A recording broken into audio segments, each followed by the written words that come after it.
When you think of one of the most popular board games of all time, Monopoly will definitely be in your top 5 list of most memorable board games.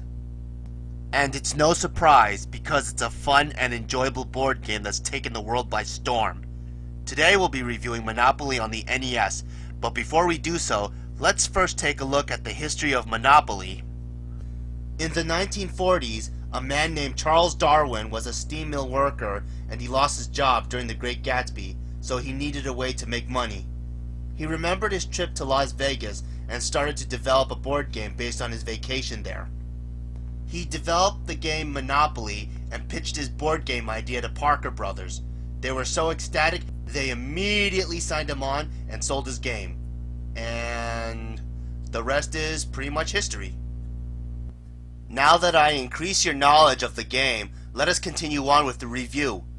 Now, when the Nintendo Entertainment System was introduced, it revolutionized the video gaming industry. It was inevitable that one of the best board games ever and the most popular video game system would collide together. In 1989, Nintendo got permission from the man himself, Charles Darwin, to provide the license for the game for the NES. And the end result? Well, let's see.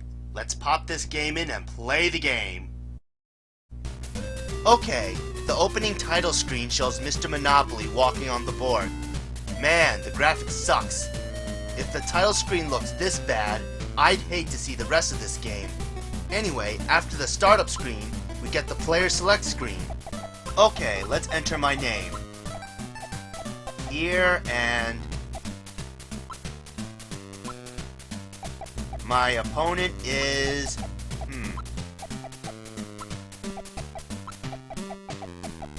James Rolfe. Is that how you spell his name?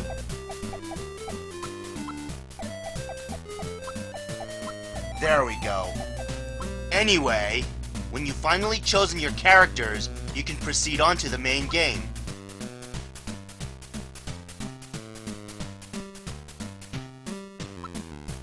What? James goes first, even though I'm player 1? How could this glitch happen?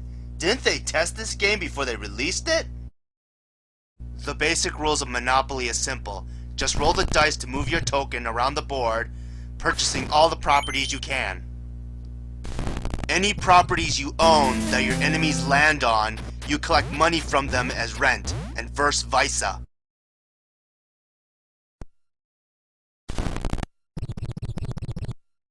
If you don't have the money to buy, or you just don't want to buy, the other option is to put the property on auction.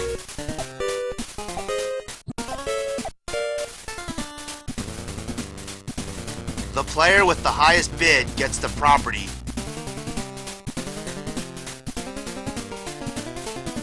Sold! The fuck was that? Sold! Sold! Sold! Sold! Sold! Sold! Sold! Voice acting in a Nintendo NES game? What a shitload of fuck! So anyway, the rent you collect from your itsy-bitsy properties aren't enough to buy toilet paper with. So in order to take more money from your enemies, you need to own all properties of the same color. That way, the rent doubles when your enemies land on it. In addition, you can even build houses and later on hotels on your properties. That way, you can rob your enemies' money. Nothing is more satisfying than ripping off James Rolfe.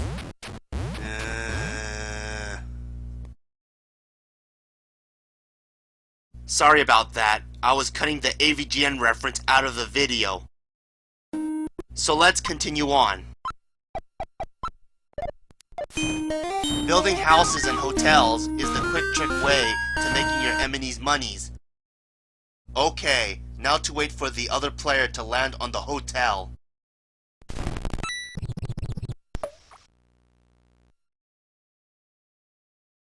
Get the fuck on my property!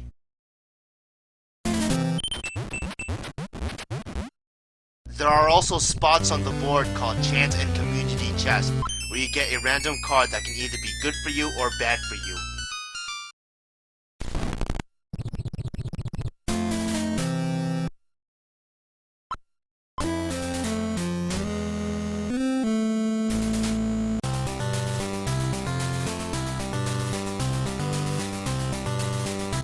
A game that's based on luck and chance instead of easiness and good graphics? What a shitload of fuck! I can't beat it. It's just too difficult. Why isn't there an easy setting? I don't know what Nintendo and Bob Barker brothers were thinking when they thought it was a good idea to put Monopoly on the Nintendo. Bottom line, this game sucks. Stay away from it. One more thing I'd like to say. The Pringles head looks a lot like Mr. Monopoly. What's the reason for this? Are they long-lost twins or something? What gives? This is important, useless crap I need to know. Board game snack time is ruined.